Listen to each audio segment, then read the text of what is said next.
Hi, welcome. Grandma Honey here, and I have part 2 of The Oak Inside the Acorn, written by Max Lucado and illustrated by George Angelini. All right, let's pick up where we left off. Finally, Little Oak decided to rest. His branches were tired and drooping. His leaves were dropping, and even the flowers were sleepy. "We're going to rest now, Little Oak," the flowers told him. And they did. The sky grayed and the days shortened, and the whole garden slept. And while Little Oak slept, he dreamed. He dreamed of his days as a little acorn on his mother's branch.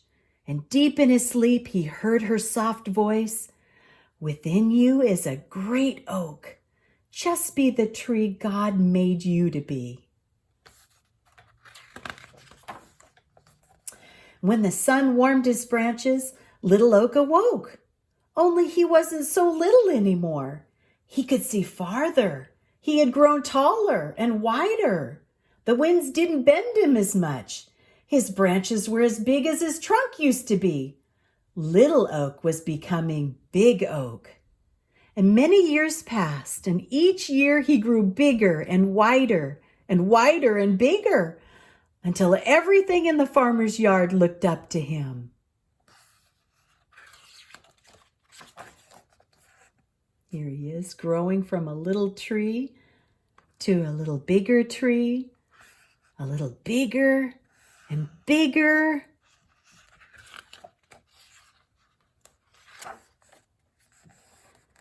Now Orange Tree and the flowers called him Big Oak.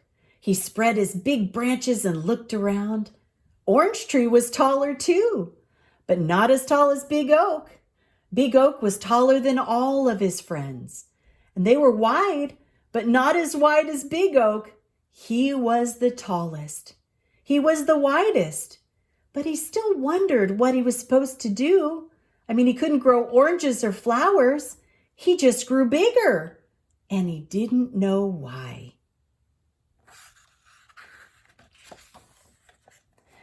Big Oak was just awakening from a long winter's nap, his leaves tiny buds, when a young farmer brought 2 ropes and tied them to one of his strong branches.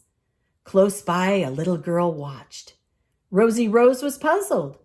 "What is it, Big Oak?" "I don't know," Big Oak answered, but he soon found out.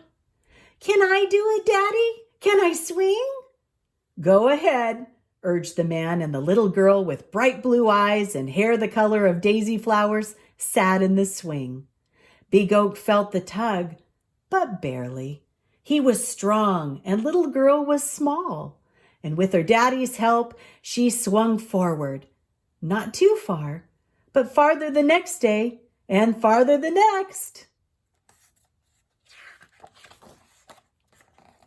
By the time the sun was hot and the flowers were plenty, she could swing alone, kicking her feet higher and higher until she could see the roof of her house. And then back she would swing, back until she seemed to look straight at the ground. Big Oak loved the sound of the little girl's laughter, her footsteps running toward him, her squeals of delight as she swung higher and higher into the sky. Yes, Big Oak loved little girl. And when she swung, he stood strong. And when her daddy built her tree house in his big oak branches, Big Oak gladly held it. And when little girl stretched out on the grass to watch the clouds float, Big Oak shaded her. She played in his branches, climbed his trunk, rested in his shadow, and together they grew. Each year both taller, and each year both stronger. And when gray skies brought cold days, Big Oak slept, and the swing hung silent and the playhouse stayed empty. And when blue skies brought warm days, they laughed and played. Little girl talked, and he listened. And at last, Big Oak knew he had become the tree that God had made him to be. One day, Little Girl came to Big Oak with a little boy, though neither was too little. They sat on his branches and talked, and Big Oak held them both. And when they carved their names on his tree trunk, he didn't mind. Little Boy pushed the swing, and Little Girl laughed, and Big Oak protected them from the sudden rain. In time, Little Girl didn't swing so much, and when she climbed into the tree house, she sat more and played less.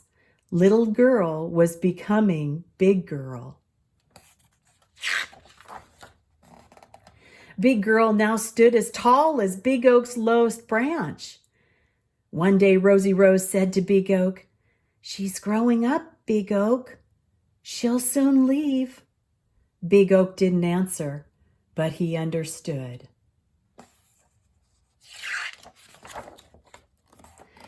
Big Girl spent many blue sky days sitting on the ground, leaning back against Big Oak's trunk and watching the clouds drift by. Big Oak knew Big Girl had a big question on her mind because she said things like, "I don't know what I'm supposed to be, and it's hard to let go. And how can I know who I am?" Big Oak wanted to talk to Big Girl.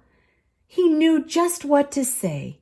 He would say, "Within you is a great girl. Just be the person God made you to be."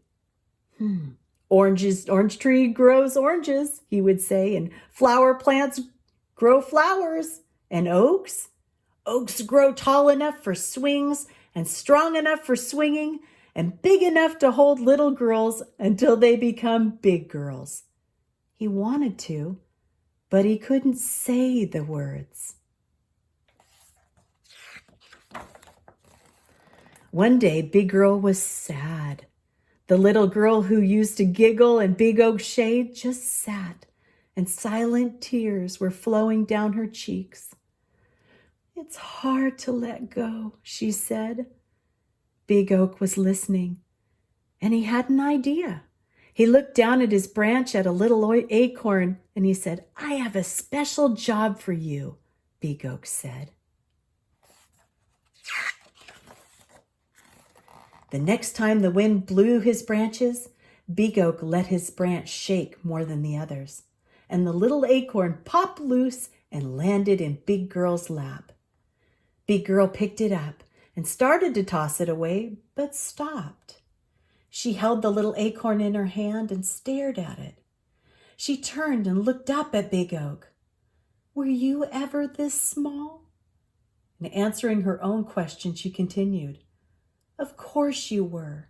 You grew into a great oak from a little acorn. And all you did was become what God made you to be." She looked again at the acorn and then back at the tree, and her eyes brightened. "Do you suppose that's what God wants me to do?" And Big Oak wanted to shout, "Yes!" but he didn't have to. Big Girl stood and announced, "Of course he does. Now it's time for me to let go and become the person God made me to be."